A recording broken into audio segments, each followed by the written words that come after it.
Welcome to today's video on a fascinating topic, EU enlargement.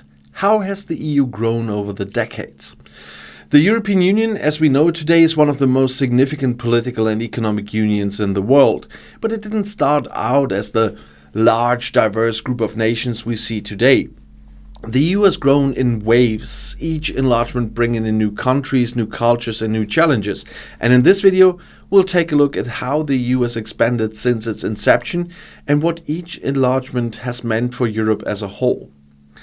The origins of the European Union trace back to 1951 when 6 countries, Belgium, France, Germany, Italy, Luxembourg and the Netherlands, formed the European Coal and Steel Community. This community was designed to prevent further conflict between European nations by economically binding them together. In 1957, the Treaty of Rome was signed, creating the European Economic Community, or EEC, which aimed at deeper economic integration. This initial group of 6 countries is known as the founding members of what would later become the EU. The first enlargement happened in 1973 with the addition of Denmark, Ireland and the United Kingdom. This was a crucial step in expanding the EU beyond its core members, adding both economic and geographic diversity. However, enlargement was not without its challenges. For example, the UK's relationship with the EU was never straightforward, ultimately leading to Brexit many years later. In the 1980s, Greece, Spain and Portugal joined the Union. This was a significant moment as these countries had previously been under dictatorships and were transitioning into democracies. The EU provided political stability and economic development opportunities for these southern European nations. And by the time we reached the 1990s, the geopolitical landscape of Europe was changing rapidly. The fall of the Berlin Wall in 1989 and the subsequent reunification of Germany had a profound impact on Europe and the EU. In 1995, Austria, Finland and Sweden joined the Union, marking the first post-Cold War enlargement. The next major wave of enlargement came in 2004, often referred to as the Big Bang enlargement.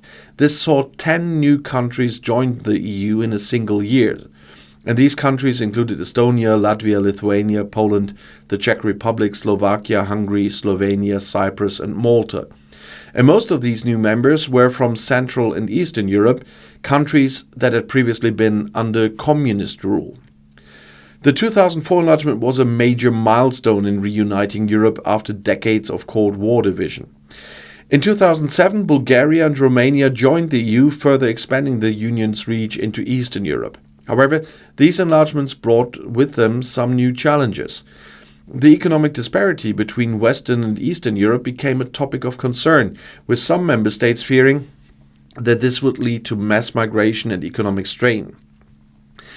Despite these challenges, the EU continued to grow.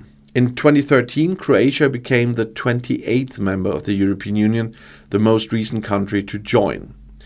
Today, several other countries are in various stages of seeking EU membership, and these include nations from the Western Balkans like Serbia, Montenegro and North Macedonia, as well as Turkey, which has been a candidate for many years but faces significant political and human rights hurdles. EU enlargement has always been a delicate balancing act. On the one hand, it offers economic growth, political stability and the promotion of democratic values. On the other hand, it also presents challenges such as the need for institutional reform and dealing with economic disparities between old and new members.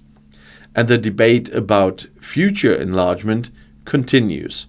Many argue that the EU should continue to grow, welcoming new members to promote stability in regions like the Western Balkans. Others caution that further enlargement could strain the EU's resources and make decision-making even more complex. One thing is certain, though. The EU's enlargement process has fundamentally shaped Europe as we know it today. Each wave of new members has added to the EU's cultural richness and has expanded its global and economic influence across the continent. So, where does the EU go from here?